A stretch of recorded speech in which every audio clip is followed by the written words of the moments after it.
Hello dear friends, welcome to my YouTube channel in Spanish class.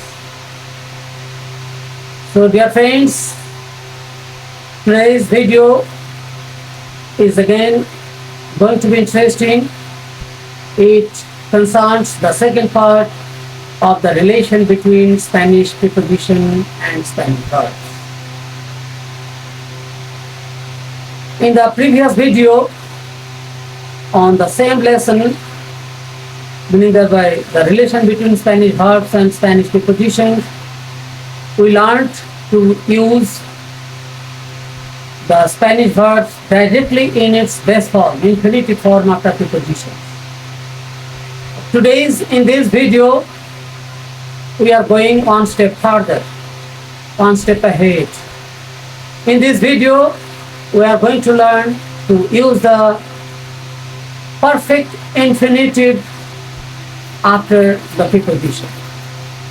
But dear friends, I would like you to understand very carefully, when we use the verb directly in its infinitive form after preposition, it means the verb indicates the action which hasn't occurred so long in the past.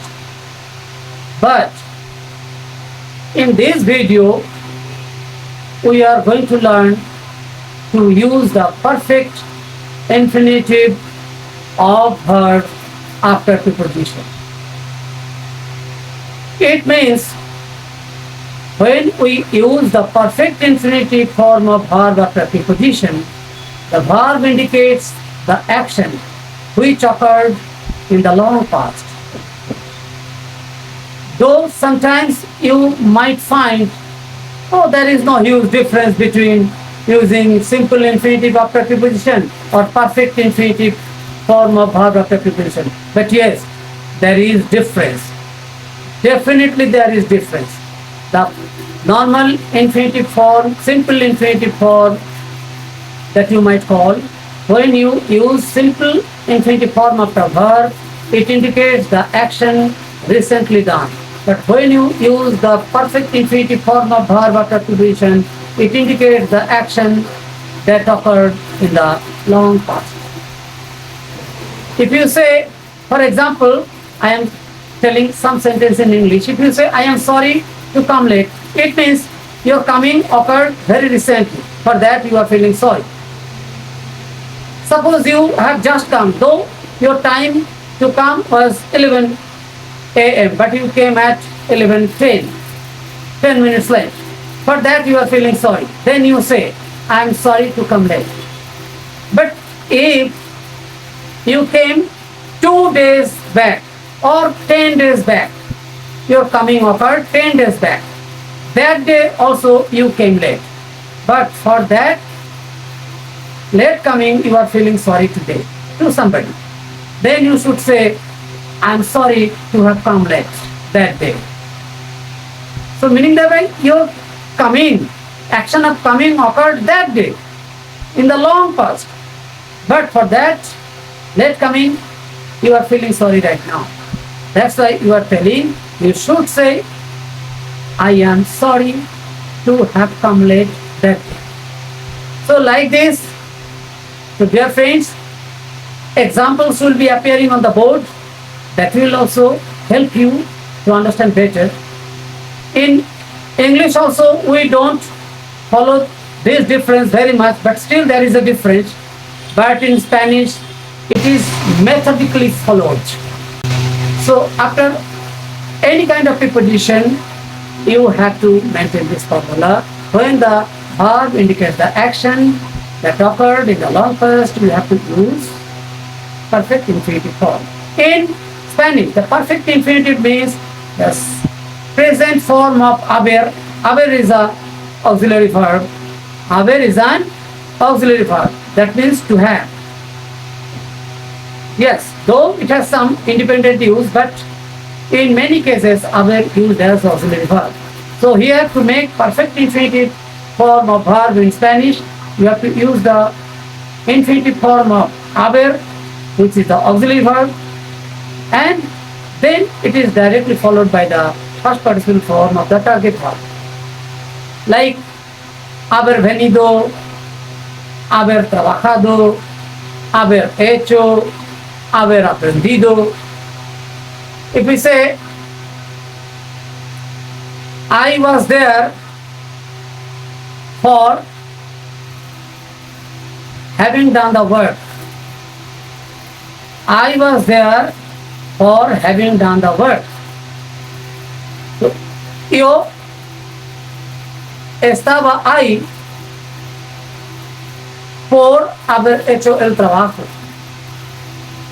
If you say he is tired of having worked so much that day,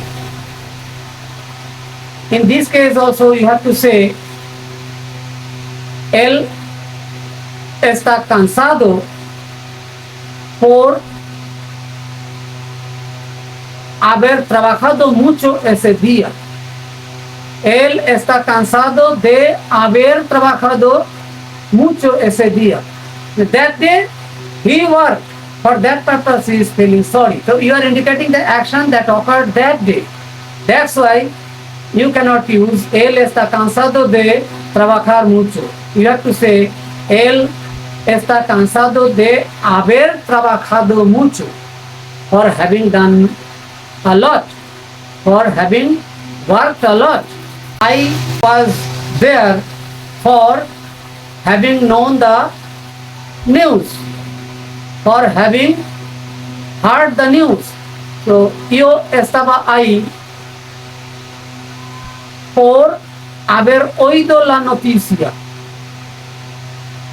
Or you can say yo estaba ahí por haber oído la información. So this is the way, dear friends, I request you to understand very clearly. After the preposition, when you are indicating using any action indicated by verb, and if the action occurred in the long past, in that case you have to use the perfect infinitive form of the verb after the preposition. I think whatever I have tried to make you understand, you have understood very well. So at the same time, I am towards the end of the video. So at the same time, I am giving some, translations. So I hope you will be trying to solve the translations. There will be a kind of question where you have to use the direct, simple infinitive form of verb after preposition, and in some cases you have to use the perfect infinitive form of verb after preposition. Definitely, if you follow my video and after that if you try to solve the translations kind of questions, definitely your all doubts about this will be crystal clear. So without prolonging the video, I want to stop here for today. So eso es para hoy. Hasta el próximo video. Nos vemos.